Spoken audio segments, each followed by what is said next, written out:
Bismillahirrahmanirrahim. Assalamualaikum warahmatullahi wabarakatuh.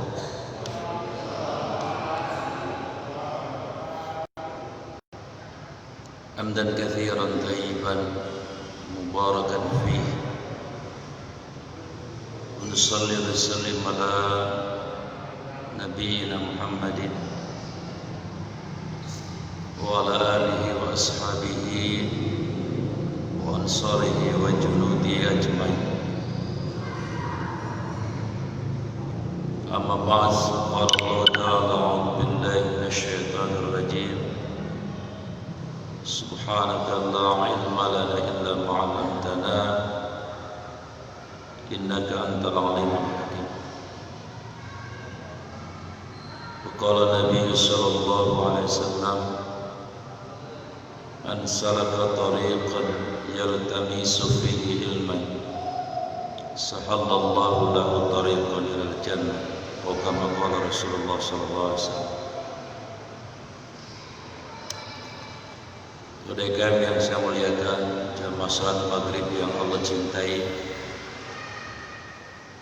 kita lanjutkan tadabbur Al-Quran surat Al-Baqarah. Sekarang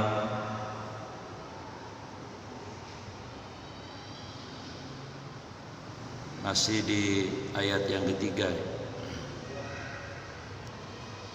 Kedua,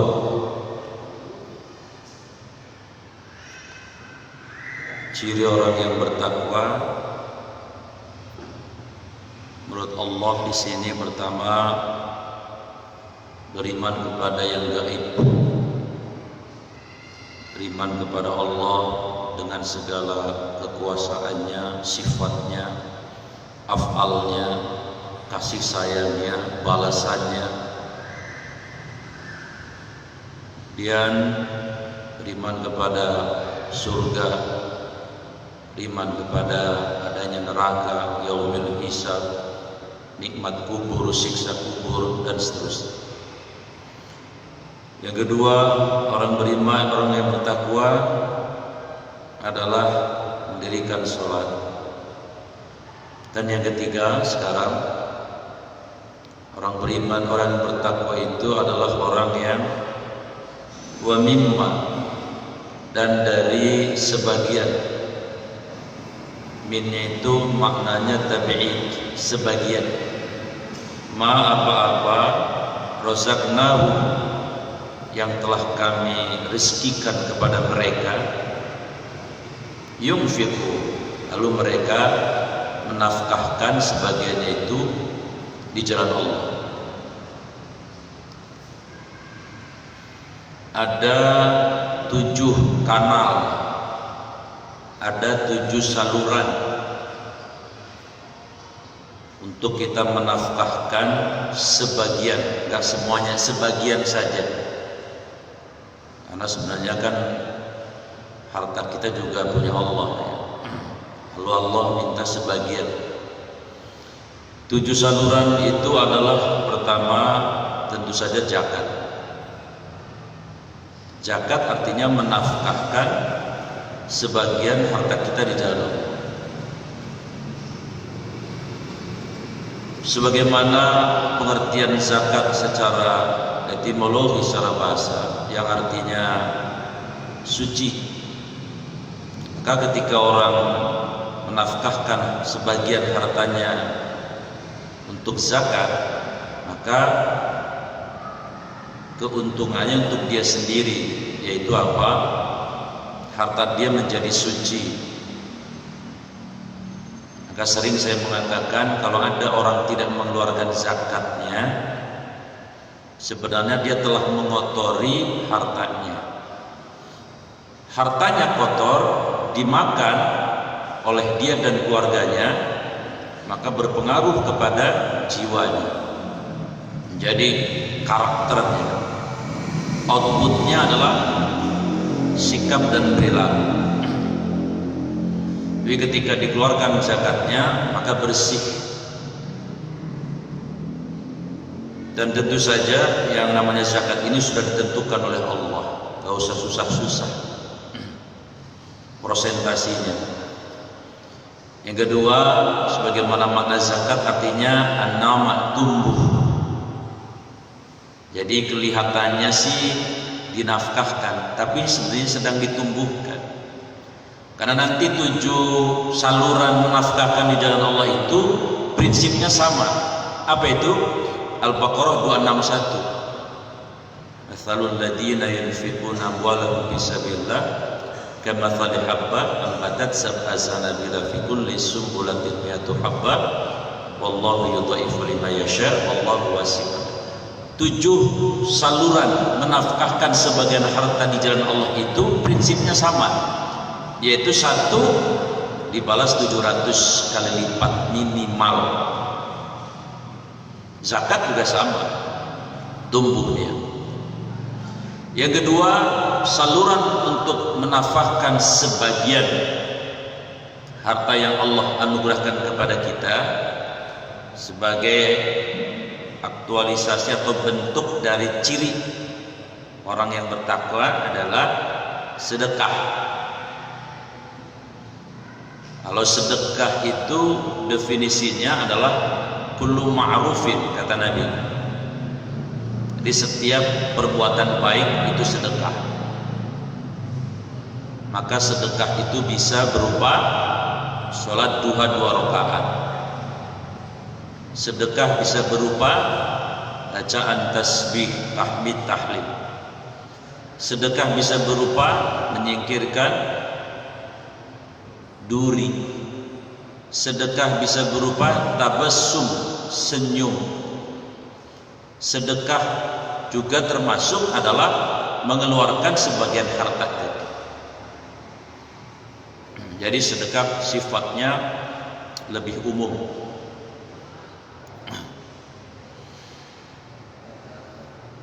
Kalau tentang bagaimana hikmah atau keutamaan sedekah, luar biasa. Saya kira ini perlu pembahasan bab tersendiri. Yang ketiga,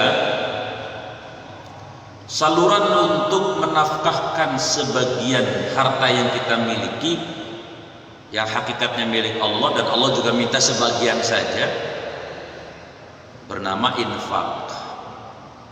Infak itu sendiri, infak dari kata nafaqah artinya membelanjakan, menafkahkan.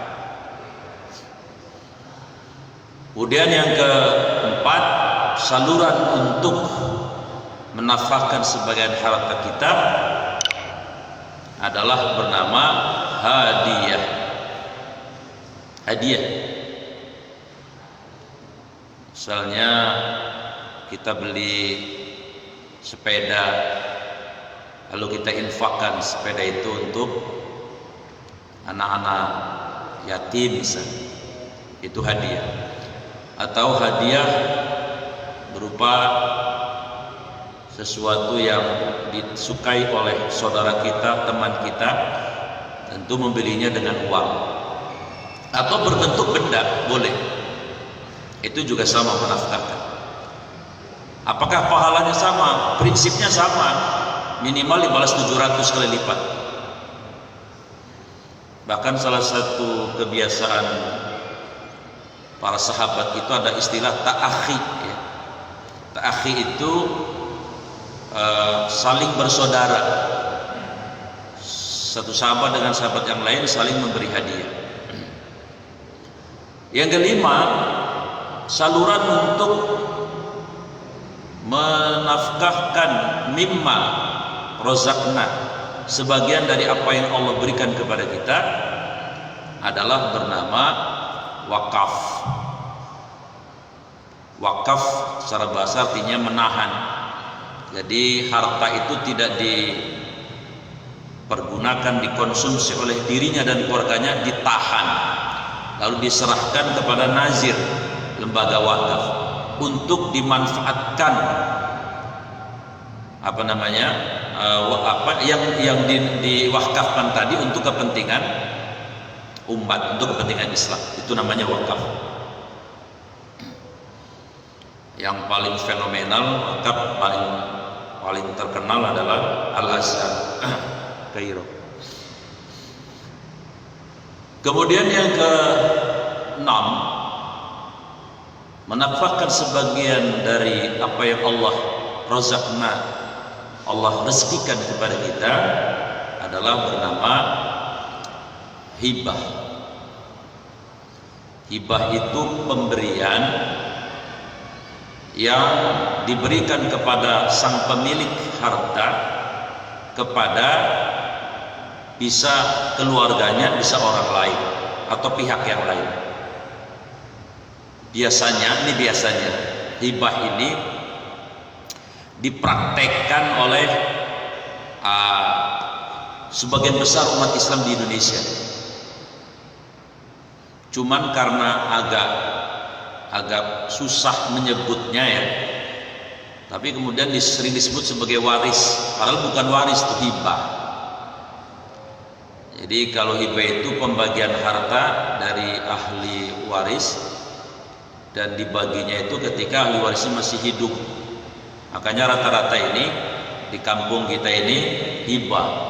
Misalnya lu belah sono, lu belah wetan, lu belah kidul, lu tanah belah ini, lu bulakan ini, lu ini gitu. Dibagi masih hidup. Dan namanya hibah itu boleh dibagi sama. Beda boleh, sama juga boleh, tapi sebaiknya sama. Ya. Tapi kalau waris nggak boleh sama. Karena ketentuan mekanismenya sudah diatur secara detail oleh Allah langsung. Jadi hibah.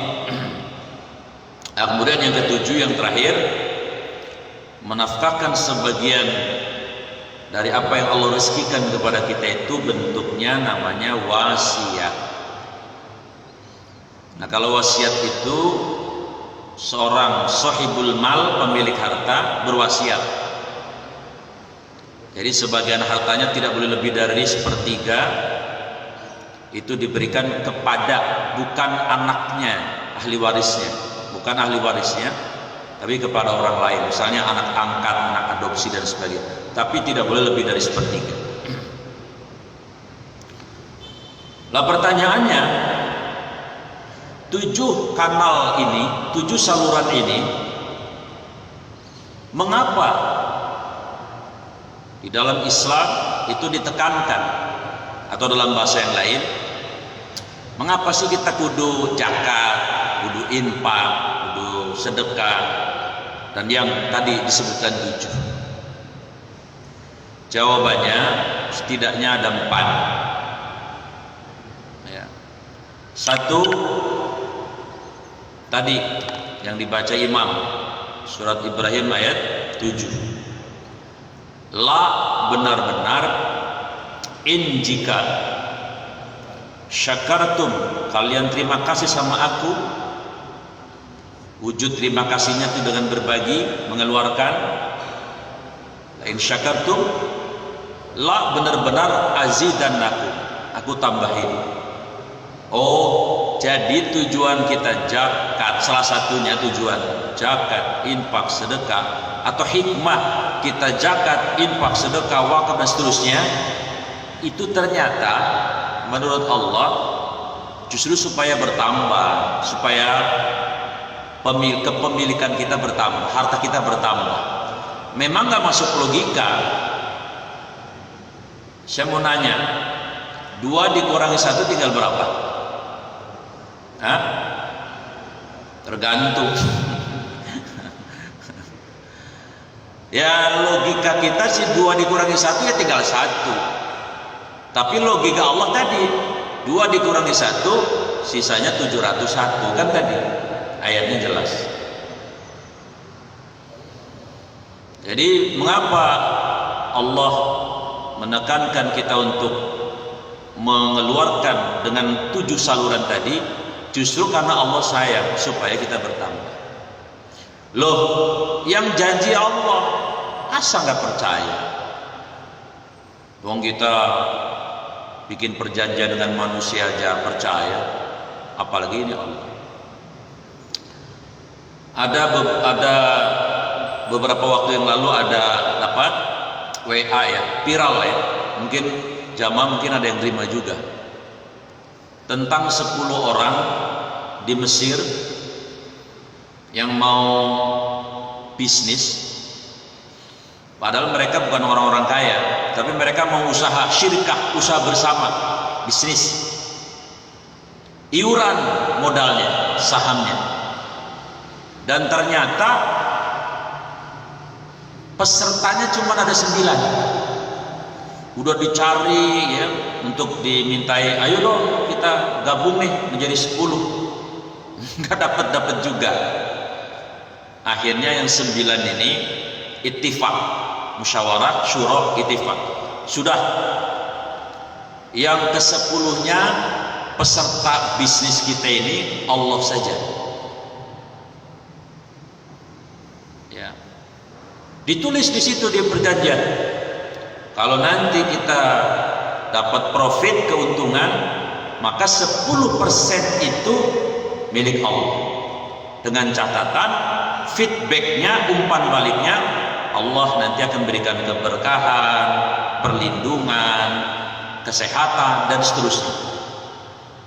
Ya, karena mereka orang yang punya iman, yakin dengan kesepakatan itu.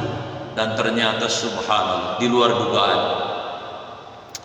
Usaha pertama Allah kasih keberkahan, lalu merambah ke usaha yang lain, terus usahanya akhirnya meliputi berbagai macam bidang usahanya. Dan tetap yang 10% itu nggak diambil oleh 9 orang ini, itu dianggap milik Allah, jadi serahkan ke panti asuhan, anak yatim, ke institusi lembaga pendidikan dan sebagainya. Bahkan akhirnya bukan 10% Allah itu haknya, mereka sepakat akhirnya 25%. Jadi misalnya untungnya 1 miliar 1 bulan, nah kemudian yang 9 orang itu diberi masing-masing. Nah yang ke-10 misalnya 200 juta itu punya Allah, 25%. Dan itu kemudian menjadi bisnis raksasa ya. Dan yang unik adalah ada yang namanya hukum sunnatullah. Jadi ternyata memberi itu bukan hanya milik kita orang beriman. Ternyata Allah memberikan sunnatullah kepada siapapun yang mau berbagi, sekalipun mereka bukan orang beriman seperti kita, Allah akan kasih.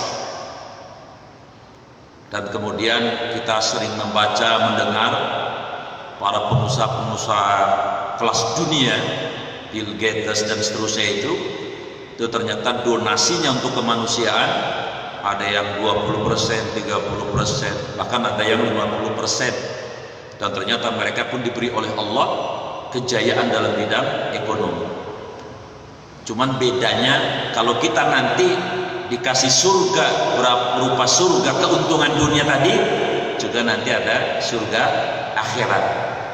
Kalau yang tadi yang tidak beriman ya cuma dapat kejayaan di dunia saja.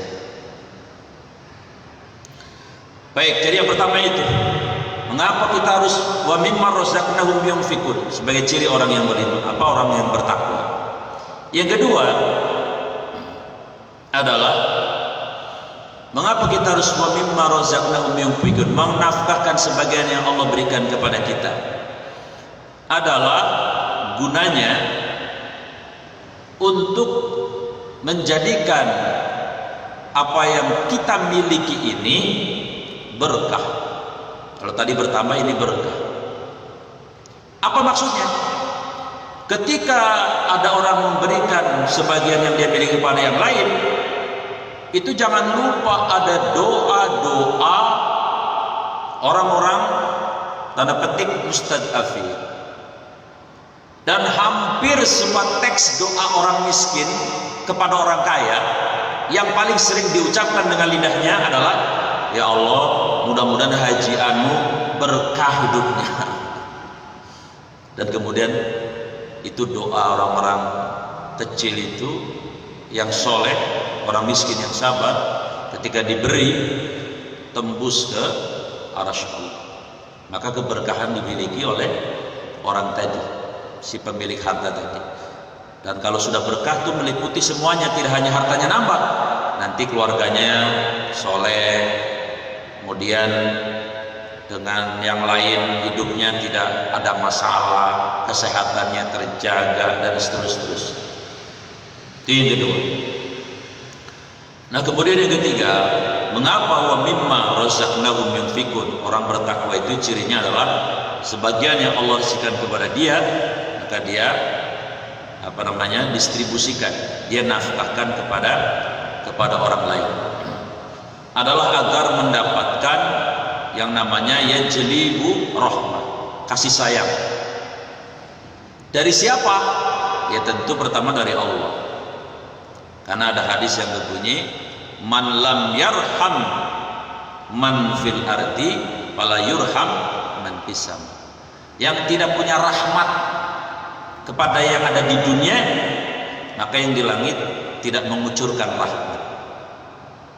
Jadi ternyata orang yang memberikan sebagian hartanya itu dirahmati sama yang di langit. Yang di langit itu adalah Allah dan para malaikat.